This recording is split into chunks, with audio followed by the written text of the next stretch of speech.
you unpack like why an annuity and life insurance would be better than a bond? Well, in 2016, I wrote an article, The 60-40 Portfolio is Dead, Long Live Life Insurance and Annuities. And all I said in that article is, why in the world would anybody put 40% of their portfolio into bonds that are paying 1% or less? Because we know when interest rates go up, what happens to the value of bonds? They go down. We didn't know when they would go up, but you know if interest rates are at 1% or less than 1%, eventually they're going to go up. And that means eventually the value of your bonds is going to go way down. And that's exactly what happened. The University of Chicago did a whole study where they studied people who bought lifetime income annuities versus people who didn't. And the people who bought the lifetime income annuities lived longer than the people that didn't. Freakonomics even put it on their Freakonomics podcast as something, oh, this is crazy. I believe nearly every American can become a millionaire if they want to. And now some people say, yeah, well, $1 million today isn't what it used to be. That's true. And maybe you want to have 2 or 3 million, but you got to get your first million first. And the first million is always the hardest million. Social Security needs to be fixed. I could fix Social Security in less than 15 minutes. Sometimes you go, am I really watching this? Like, are people really saying this stuff? And they really believe it. I was given my nuts to you. Hey, Tom, welcome back to the BetterWealth Show. Thanks, Caleb. Great being with you. Man, it is a pleasure to have you on, and I've looked up to you in many years. I remember first getting into the space, seeing you on stage, and being like, man, it would be an amazing goal to be able to speak at your level. And I'm nowhere near that, but it's been fun to win some stages. And I always try to give credit where credit is due. So thank you for the passion and taking a lot more arrows in the back as you pioneer this way of thinking about retirement, thinking about income, thinking about cash flow, and really articulating what financial freedom looks like. And so there's a lot of things that we can talk about. I think one of the subjects that I would love to cover is talking about retirement. And you're known as one of the leading experts and gurus as it relates to your ability to communicate retirement. And I think my biggest problem with the word retirement is it doesn't really articulate what people truly want. And as a result, people don't have the right mindset going in. So with that, like setting the stage, I would love for you to give a little bit of backstory of like, you didn't come out of the room talking about annuities and retirement. So, who are you? Why are you a leading expert on this? And then let's roll up our sleeves and talk about how people can really be better off if they understand some of the things that you and I know as it relates to retirement planning. Yeah. So thanks, Caleb. Well, I'm originally from a small town of Minnesota. I went to college at North Dakota State University on an Army ROTC scholarship. I was commissioned in the military. I spent 6 years active duty Army. I was in Germany. I was out of Fort Ord, California, Fort Huachuca twice. Spent 16 and a half years Army Reserve. Retired as Lieutenant Colonel in 2006. I then while I was in the reserves, I was also in the insurance industry. I spent eight years with MetLife. I was an agent, a manager, a national marketing manager. I spent 15 years with New York Life. I started out as an annuity wholesaler and worked my way up to be a senior executive officer of that company. And my last years, I was put in charge of the retirement income push.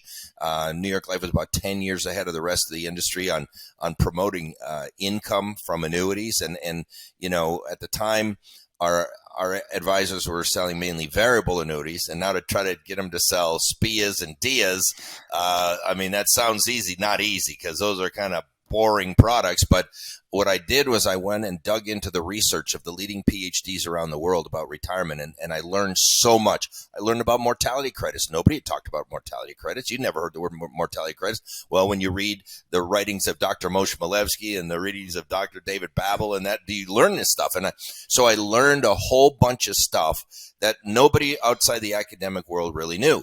And so in 2011, I retired from New York Life. I went out on my own. I've written 5 books. I got 2 more coming out here in the next 12 months. I had a PBS TV special, Don't Worry, Retire Happy, that played in 80 million homes in the U.S. and Canada. And so really, it was the work that I did when I was at New York Life where I learned so much that I wanted to kind of take that out to a broader audience. And that's what I've been doing. So what do you think most people get wrong when they hear like retirement, and why is there such a negative emotions that we feel when we hear the word annuity? I mean, is it fair to say that you were like the leading face that was trying to like bring the talking about mortality credits and annuities? And so you probably have heard every single criticism that you possibly can around the subject. Why is there so much why is there so much like non-unity when it comes to the quote unquote retirement space when there's actual hard research behind it? Anybody who says annuities are bad obviously doesn't know what they're talking about, because you can't read the research of retirement of these leading PhDs and come to the conclusion that an annuity is bad. An annuity is a foundation of any good retirement plan. And if somebody says they hate annuities, then I just ask them to be consistent. That means you need to cancel your Social Security checks, because Social Security is a lifetime income annuity. Last time I checked, most people love their Social Security check. You also have to cancel your pension check. Why? Because that's a lifetime income annuity. And most of the people that I know love their pension checks. And you know what? All the people that I know that have income annuities love their income annuities as well. So the knock against annuities is not on income annuities. They don't have fees. Okay, there's no fee in a SPIA or a DIA So people get annuities mixed up. Variable annuities have fees. And yes, the fees in a variable annuity are higher than a mutual fund. Why? Because they have guarantees that a mutual fund doesn't have. Now, if you don't want the guarantees, don't buy an annuity. Go buy a mutual fund. But that has nothing to do with an income annuity. An income annuity is essential as a foundational place. I own 11 of them, okay? I don't sell annuities. I buy them. Dr. David Babel owned 14 of them, okay? So the people who know retirement inside and out, they own multiple income annuities. And by the way, most of my income annuities are in Roth IRAs. So that means I'm going to have increasing tax-free income for the rest of my life. And I think if people really understood, there's no way somebody could say annuities are bad. You can't say that. I mean, it'd be ridiculous. Yeah, I can't really take credit for this, but I have been starting to change the word retirement planning to future cash flow planning. Yeah. And if all someone did was saying, hey, we're just going to plan for future cash flow, it just changes your mindset. And then you can go back to the drawing board and say, what's the most efficient way to buy cash flow and create cash flow in your life? And there's no doubt, especially for the trillions and trillions of dollars that are in the market right now. And when you start looking at the research, we have a massive dilemma on our hands. And if people don't have a good plan and they don't have a good way of creating cash flow, they're going to ride the roller coaster and the stress that you have in your life just by like, are you going to run out of money? Like, one of the beautiful things is when you understand annuities and the power of it is you're creating that certainty, confidence. And then also, if you actually reverse engineer from a cash flow perspective, it's actually super efficient. And so anything that you want to say upon that? Yeah.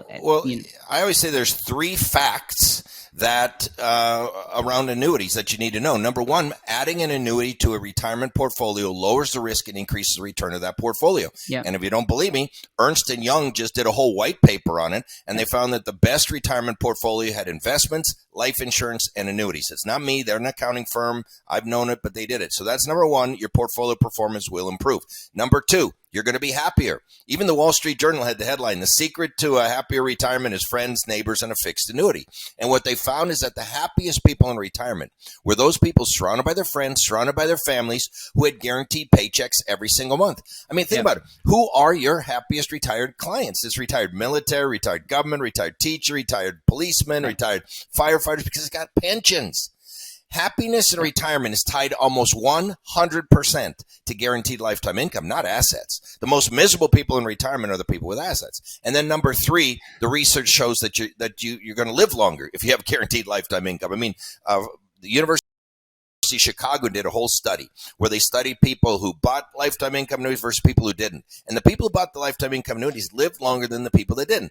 Freakonomics even put it on their Freakonomics podcast as something, this is crazy. And then Patrick Tricker, he's an attorney. He wrote an article for the Journal for Financial Service Professionals, and he found that the average 65-year-old in America, if they buy a lifetime income annuity, will live 20% longer than the people who don't have them. And he just explained why people with guaranteed income live longer. They don't have the stress. They don't worry. Market's down 40%. They go play another 18 holes of golf. And because they're being paid to live, guess what? Many of them choose to live differently. They watch what they eat, they exercise, they go see the doctor. Yeah. So those are 3 simple reasons why you should have an annuity in your retirement portfolio. Yeah, some people take cold showers. Some people spend hundreds of dollars on supplements and sleep. I say we package it up and call it the Hegna supplement. How do you like that? The retirement supplement, it might have a double meaning. All right. So one thing that I try to do, and I try to do this, I'm a big fan of life insurance, but I try to see both sides, and I have many videos, and I get criticism for this, talking about why you shouldn't buy life insurance or the downfalls to this product. And so I want to do the same thing with an annuity. Mm-hmm. I think the reason annuities sometimes get a bad rap is there's some people that just go into a client, and all they see is like the annuity sale, and then there's like, people that do dinner seminars and all that stuff. And so I think regardless, I don't know, and you probably have a better understanding of like where people have kind of got this like bad taste in their mouths when they think of like, people are going to sell me an annuity. What are some of the downfalls, or what are some of the things that you should be careful as a consumer if you're in the market of like, I want to take my portfolio and I want to convert some of it to lifetime income and figure out how to utilize an annuity in my portfolio. What are some of the things that you need to be careful of, and what are some pieces of advice that you would say from a standpoint of if someone wants to get started in that? Well, the first thing you need to know is an annuity is for retirement. It's really for after age 59 and a half. It's not for the down payment on a first house. It's not for your kids' college education. It's for retirement. So do not put money in an annuity that you don't want to, that you need before retirement. It's for retirement. That's number one. Number two, annuities may or may not be liquid depending on the type of annuity you buy. Like if I buy an income annuity, it increases my liquidity because I get a check every month, but I can't go in there and take that money. That once I turn it into guaranteed lifetime income, some products, then it's guaranteed lifetime income. And those products will actually pay you the highest income because you're giving away your liquidity to get checks for the rest of your life.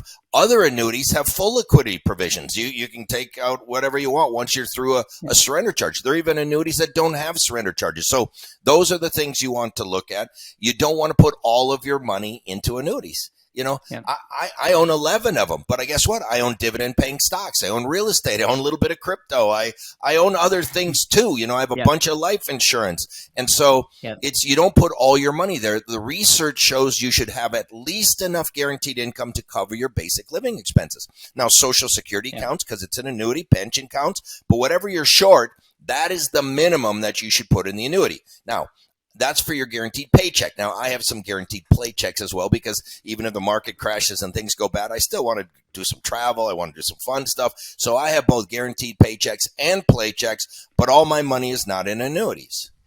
I love it. You're super well, or you're very articulate as it relates to this. And so I appreciate you talking about that. Let's transition over to the life insurance space. Mm-hmm.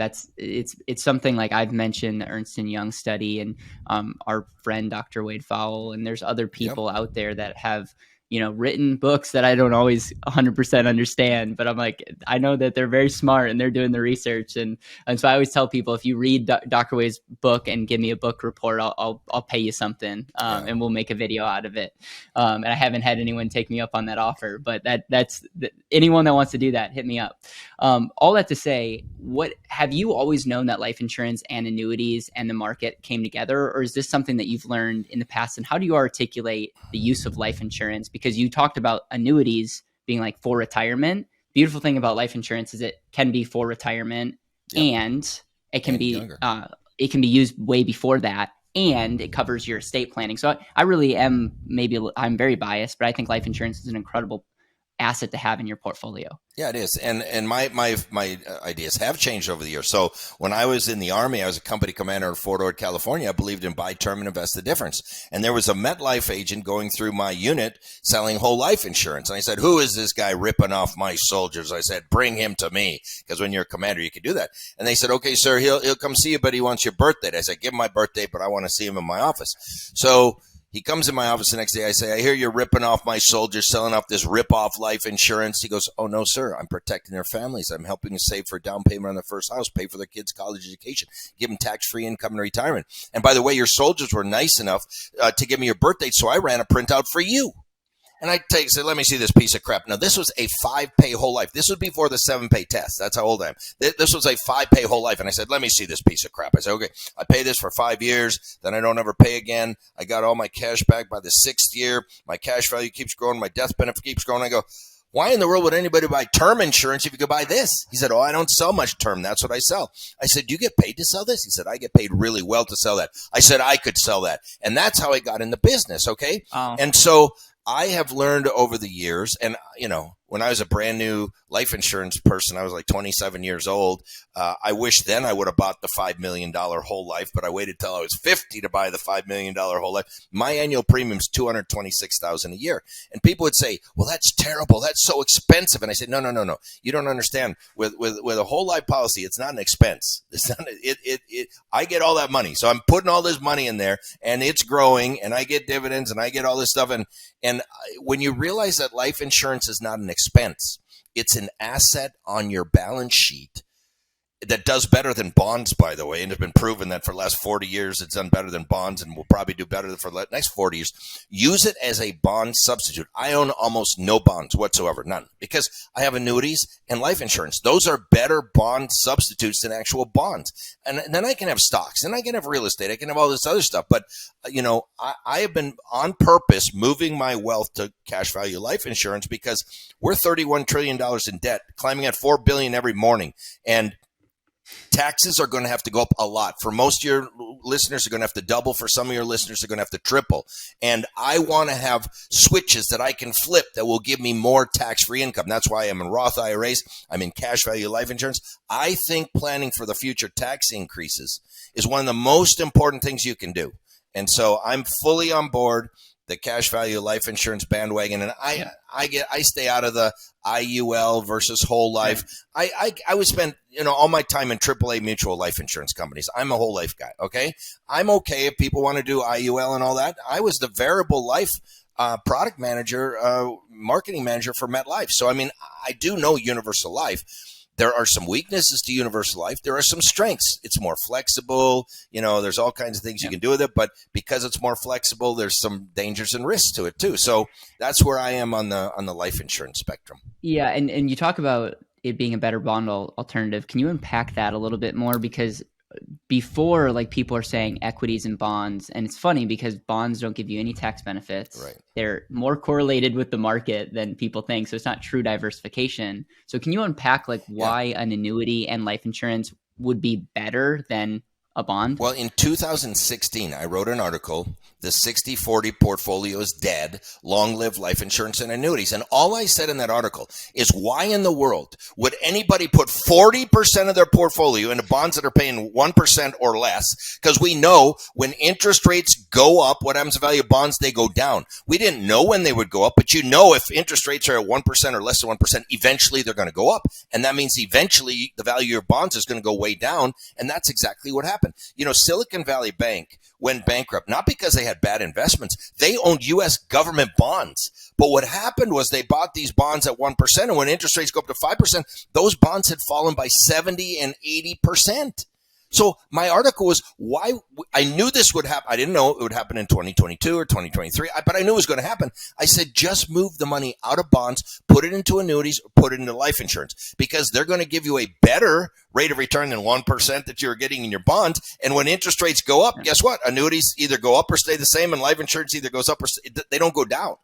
And so why would anybody want to subject themselves to the risk that would just happen in last year? Last year was the worst year ever for bonds, ever.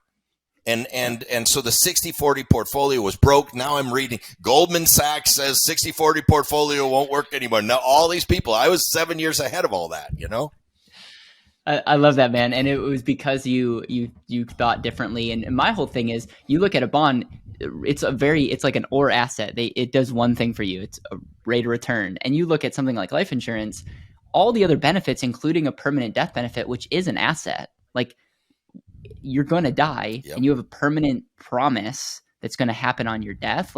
There's all kinds of things that you can do, and bond's not going to pay when you're, in the nursing home or whatnot. So it's very interesting. And I'm glad that this conversation's happening, but I'm still shocked how few people are talking about this.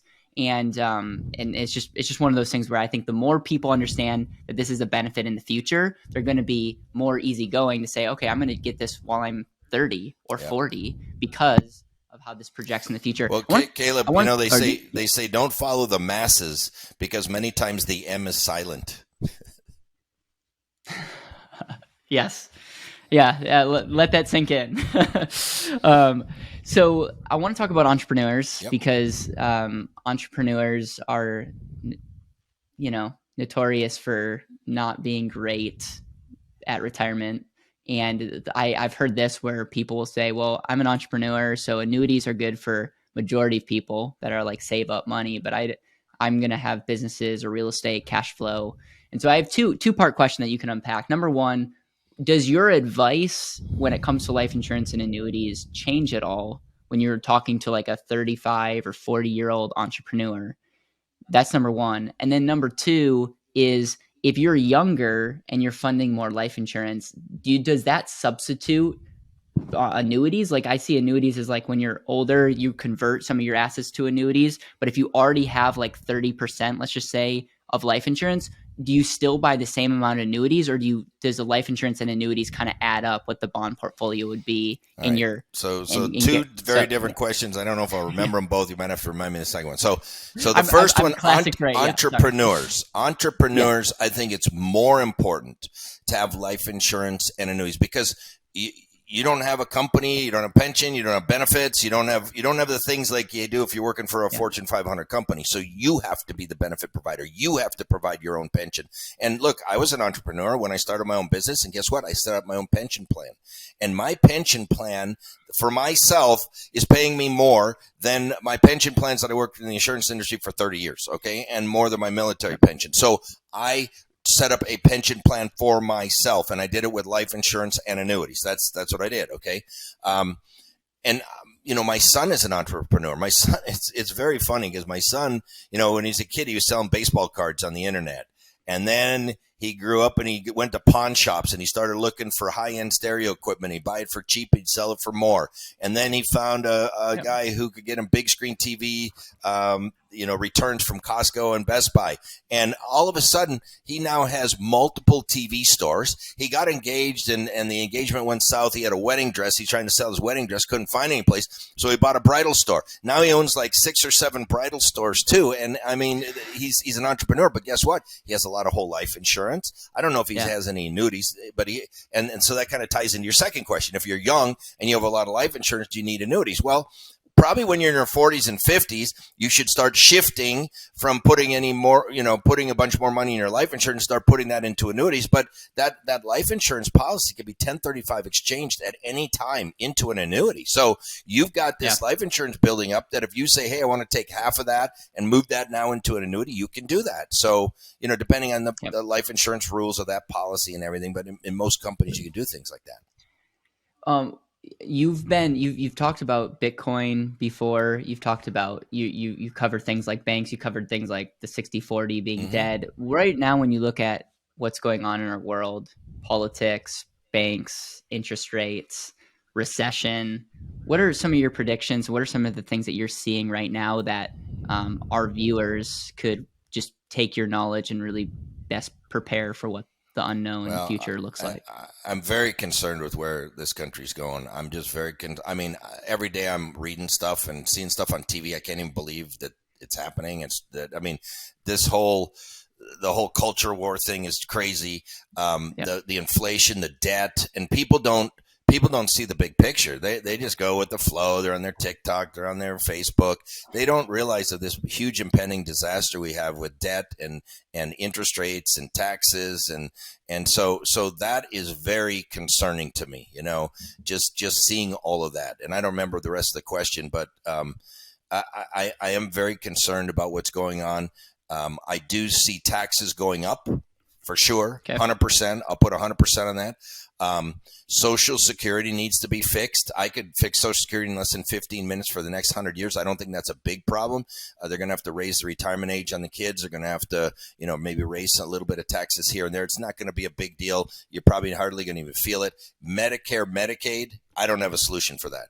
I'm hoping Amazon or Apple or somebody figures it out because the government's not going to figure it out.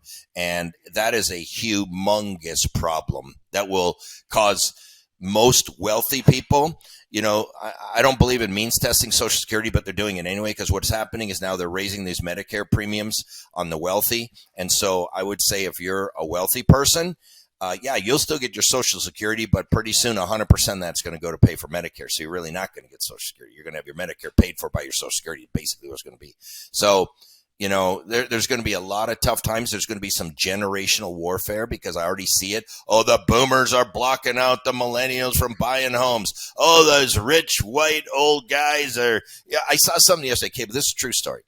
That this new, is work from home, and now these companies are trying to get them to come back to the office. And I read this thing that said, "Oh, this is the last bastion of white male supremacy that they want to dominate over their employees." Or something. I'm going, okay, that's why I play golf 4 to 5 days a week, because I tell my wife the safest place for me is on the golf course. Because if I start talking about how wacko some of this stuff that I'm watching is going on, people will attack me or whatever. But on the golf course, we all think the same, that this world is wacko right now. And I don't even, sometimes I go, am I really watching this? Like, are people really saying this stuff? And they really believe it. And then the young people believe it. So I think there will be some generational warfare at some point down the road. So with that, what do you think the U.S. dollar, do you think the U.S. dollar is going to remain strong? Are you worried that we're going to lose the reserve currency? Not anywhere in the near term. I mean, what, are people going to trust China more than us? Are they going to trust Russia more than us? Are they going to? No, I mean, there's no other currency right now. I would say Bitcoin would be something like that has the best chance of becoming a currency. Like, if everything starts falling apart, that's when people go to unregulated places to put their money in. And just to be clear on Bitcoin, I've always said, I think it's okay to have 1% of your portfolio. Okay. I have 1%. Yep. I don't have 3%, 10%. These people who put all their money in Bitcoin, that's stupid. I say 1% as a speculative part of my portfolio. I'm fine with that. I think this was like 2 or 3 years ago on Facebook. You wrote a whole deal about your views on Bitcoin. You talked about 1%. And I really respect the fact that you are willing to look at alternative ways, alternative investments, and not have an agenda, because I think it's hard to put you in a box, right? It's like, people thought I was hacked. People said, "Tom, your Facebook got hacked. You would never, ever say anything positive about Bitcoin. It's a nothing burger. Like it's who's more ignorant. You got to sell to somebody more ignorant than you who'll pay more." And I'm not saying I believe in Bitcoin. I'm saying there are a lot of people smarter than me that do. And when there are that many smart people who say this could be big, I'm willing to take a 1% risk. Because if it goes to $1 million of Bitcoin, I'll be happy. If it goes to zero, it won't hurt my retirement. And that's where I'm at with Bitcoin. Going back to your comment on Social Security, you said you could fix it in 15 minutes. Yep.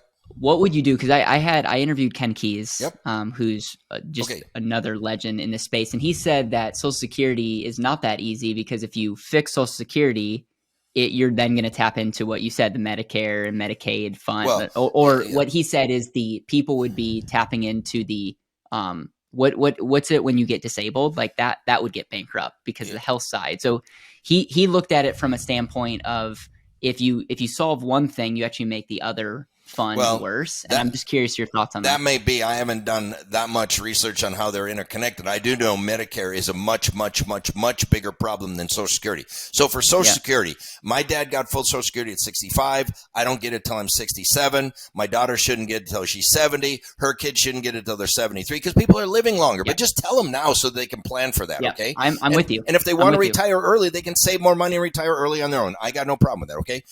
And then they're going to have to raise some taxes. I'm not a big tax raiser guy, but let's be realistic. You got to have some money. So now we're paying 6.5% up to 140,000 or whatever the numbers are. That might have to go up to 7.5 or 8% for both you and the employer. Okay, you're not even going to feel 1% of that. You're not really not going to even hardly feel that. And now they tax up to 145,000. Maybe that has to go up to 210,000. I mean, I don't know, but you just play with a couple of these knobs, and that's fixed. Okay, now you go over to Medicare. I don't know how you fix that. It's like healthcare in America. Our healthcare is so ridiculously expensive. We're so much more expensive than you. That's why people are going down to Mexico to have stuff done. They're going to foreign countries, because you can do it for a fifth of the cost as it is here. So I don't know how they're going to solve that. That's got to be. And I don't want to get you in trouble, because I know you you speak for a living and all these things, and you're retired. You golf for a living and you speak on the side. But like from a healthcare standpoint, I put you in a category where I would say you're pretty fiscally conservative. You can correct me if I'm wrong on this. So a conservative talking point is can't have socialized healthcare. It's kind of the camp I'm in because I've been to the DMV more than once, and I'm like, okay, I don't want this compounding in other areas. But our healthcare is a disaster. It is. And I don't like it. It's a disaster. So is there a solution? Is there questions that you're like, man, from someone who's a logical thinker that understands money inside, like what should we be pursuing? Because that's another thing that both Republicans and Democrats don't really have real solutions. They have talking points, political talking points, but they don't have a good solution. Do you have any like questions, or in your research, is there something that we as a country should to look into? Well, I don't think socialized medicine is a solution either, because I've lived under socialized medicine. That's a government when I was in the military, and you have to wait for 3-4 weeks for this test, and then this doctor only comes through every 6 months, so you got to wait for that. And I mean, that's socialized medicine. And imagine all the doctors out there today. If you said, hey, we're going to socialize medicine, we're going to pay you now $70,000 salary instead of their $700,000 or whatever they're making, they're all going to quit. They're going to leave. They're going to quit. And so you're not going to have socialized. It's not going to work. Okay. But at the same time, we can't have and I don't want to get political, but I will tell you, when that Obamacare went through, if you saw what happened to your health insurance premiums, I mean, mine tripled or something. And I said, this isn't health insurance anymore. This is prepaid care, because the deductibles were so high and the premiums were so high that you were paying for your own care. So we've got to get to something where there's some leverage where and maybe there needs to be caps or something where your coverage will cover you up to maybe $1 million. It won't cover you past that. You want that? You got to buy a supplemental plan. Or maybe the government then says, we will cover any expenses over $1 million. And then we all just have to buy care from $0 to $1 million or something. That would cut the premiums, I don't know, significantly or something like that. I'd rather see the government, take care of catastrophic things than to affect everybody's life and make us buy certain policies. I don't think that's the way. So, but maybe they could take care of everything over $2 million, and then we would just pay for just regular health insurance that would not have to be that expensive. I think there are ways, but that's really not in my lane. And so I don't want to get too far out of my lane. I know retirement and retirement income, health insurance and all that, I have health insurance, I pay for it and stuff, but it's not my lane. So let's change the subject up a little bit, and let's talk about you did a presentation a couple of years ago on you want to be a millionaire, and it was something that, again, it was kind of a new topic I haven't heard you talk about, and you were so passionate and so excited, and then from there that has compounded. I know that you've spoken to other people. You're in the process of writing a book. I'm honored to play a very, very small role in that. And so I want to just hear your thoughts. We're going to have you back on promoting just that topic. Yeah. But I know that book is going to be coming out sometime this year. And my hope is that every single one of our viewers in our community can buy that book and just support that message. Yeah. So, I mean, the book's been written, it's been edited. We're just picking out the cover, and we're going to send it to the printer soon. So it should be out, but it's my first, my lane has been really retirement income, but I get so many young advisors and young people who say, yeah, but Tom, how do I get to where I can buy these annuities? How can I become wealthy? And so these are the same principles I've taught my own children who are becoming very successful in their own right. But these are, I show people how simple it is to become a millionaire in America today. I believe nearly every American can become a millionaire if they want to. And now some people say, yeah, well, $1 million today isn't what it used to be. That's true. And maybe you want to have 2 or 3 million, but you got to get your first million first. And the first million is always the hardest million. Okay. So these are the techniques I've used with myself, what I've taught my children about. And it's just simple principles that will help people get wealthy. And, a lot of it has to do with your spending. A lot of people waste money. They put their money into cars and boats and jet skis and RVs, and those are all depreciating assets. They buy fancy shoes and handbags and clothes. Well, you want to put as little money as possible into depreciating assets. You want to put as much money as possible into appreciating assets. And I give specific examples, and I just see a lot of people who really don't think about their long-term future, and that getting wealthy, you're not going to get wealthy like this. Everybody wants to get wealthy tomorrow. No, that's not what this book is about. This is about over 30 and 40 years that you can become very wealthy if you put certain principles in place and you're consistent and you're disciplined. And that's what I talk about in the book. And I think it'll help many people become wealthy. They're going to say, holy crap, nobody ever taught me this stuff, because the schools aren't teaching them that. Yeah. I mean, look what the schools are teaching. It's like, oh my goodness, this is the stuff they should be teaching, Yeah. But they're not. And unfortunately, they wouldn't let you into the schools. No. They would be afraid of what comes out of your mouth. Yeah. If you're a teenager or you're in your early 20s, this question could be even if you're in your 30s. But if you're young, yep, and you understand that one of your greatest assets is your ability to earn income, but you don't know what you want to do. It's hard for me. Like, I at 17 knew what I wanted to do. I was like very motivated in that. So it's like, on one hand, I'm like very empathetic because I got extremely blessed to like be on the path, meet the right people. And so that's one thing. But I know that a lot of people, like, they're going into college and they don't even know what they want. And it's got to be frustrating. And there's a lot of wasted time and money. What advice would you give to that person who wants to figure it out, but just doesn't know like their mission, yeah, doesn't know what they want to do for income? And what would you say? What would be some questions or things that you would recommend that they do? I have a daughter like that. Okay. She's 21 and we have these conversations all the time, but I wanted her to go in the Air Force actually, because, my number 3 son is a second lieutenant out of Fort Benning, Georgia. I was in the Army 22 years. I think the military is a great place to find yourself. You get exposed to all kinds of people, all kinds of missions, and all of a sudden you find, oh man, I love doing this, or I'm really good at that. And if you're not going to go in the military, then maybe I would say start at a larger corporation. Don't go to just a small little company. Go to some place where you can try this out, and then they can move you over here, and you got to get some life experience. It kills me is these 21-year-olds all think that they got to solve the world's problems on their first day. No, your 20s is when you're learning about yourself. You're finding yourself. You're not going to know what you're going to do in your career when you're 21. Very few people do. When I was 21, I was a second lieutenant in the Army. I never thought I'd be a speaker in the insurance industry. Are you kidding me? I was going to go in the military. I was going to be a general someday or whatever. And but you get many different life experiences, and that's what you need in your 20s. You need life experiences. You need to get off your phone. You need to get off your TikTok. You need to get out there, talk to people, and then talk to people with little gray in their hair. You may not like them, but they didn't fall off the turnip truck yesterday. They've been around the block a couple times. They might know a couple things that maybe you don't know, and spend some time with them. Go to lunch, hang out with the older people. You're going to learn faster if you get some of that institutional knowledge. I'm with you. I am here because of people that 20, 30, 40, 50 years of experience on me were willing to take time. And it's interesting because it's not just a taking relationship. If you're young, I think some people tell me like, I don't want to waste their time. It's like, listen, I think one of the greatest things that you can give someone is like genuinely take action on what they say.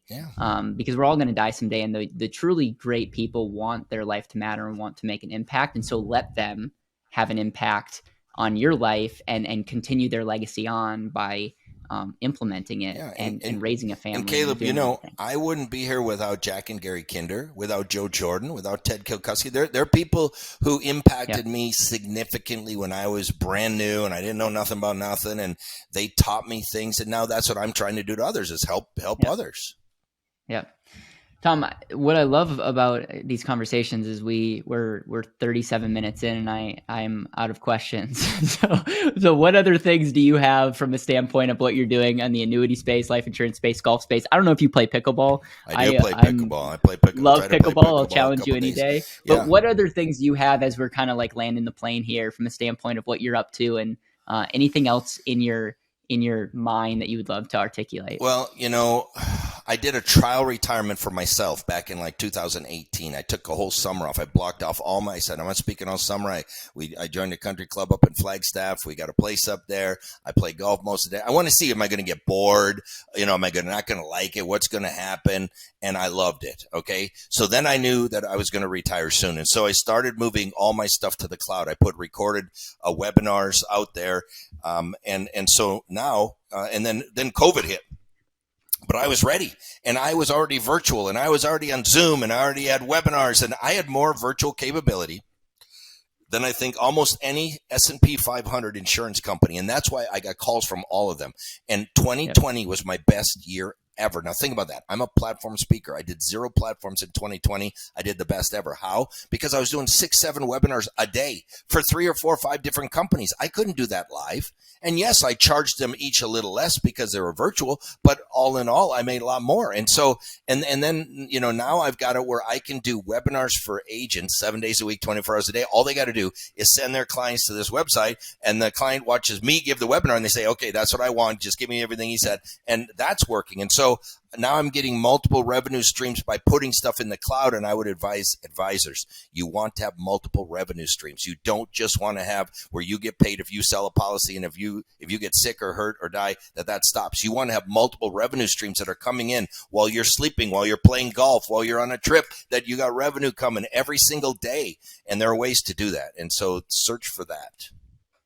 I love that. And it's your ability to pivot. And a concept that I talk a lot about is value leveraging. Yep. You have a valuable message, extremely valuable message. If you are an advisor, if you're an insurance agent, if you're someone that's hearing Tom talk about annuities or insurance, you have some of the best teaching, and you are able to partner with people. And you're like, you don't necessarily have to be the person doing this presentation. You can work with Tom. We'll have his links down below so you can learn more about that.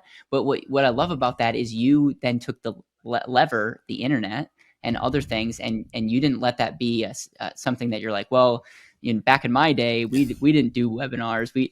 I love how you pivot. And my big question is, how many webinars do you have to do to actually invest in a headset that that doesn't look like a $10 headset, man? What's funny is a company actually sent this to me because they said it's noise canceling, it's the best headset on the market, and they required me to use it for their webinars, and I just use it all the time because it's so clear. I never have issues with it. I don't like the fact that I look like Mickey Mouse with the headset, but it's very effective. And so because I got one of these too. Like I could use one of these, but it just doesn't sound as good as the headset. No, I know. So it's becoming the look. I love it. Well, two other things. I want to give a call to action. If you're an advisor and want to learn more about how you can work with Tom or get any of his books, we're just going to have a bunch of links down below. If you're someone who's a consumer who you're like, man, I want to learn more about insurance or annuities and stuff, we will have a link just for you where you can learn more, maybe talk to someone that can help look at your portfolio, your quote unquote plan, and figure out how you can be most efficient. Tom, I end all my shows with what's called the legacy question. And the legacy question goes like this. This is your last day on earth, and you're with the people that you love the most, and you can't give them any of your books. You can't give them your PBS special. You can't give them any interviews or any talks. You just have one last conversation with your family. What would you share with them? Obviously there would be a lot of gratitude and, all of that, but what would you make sure to highlight in that last conversation? Well, I've tried to make it so it won't be in the last conversation. I try to have a conversation, throughout the year. So, I would just say, your character is one of the most important things. Guard that.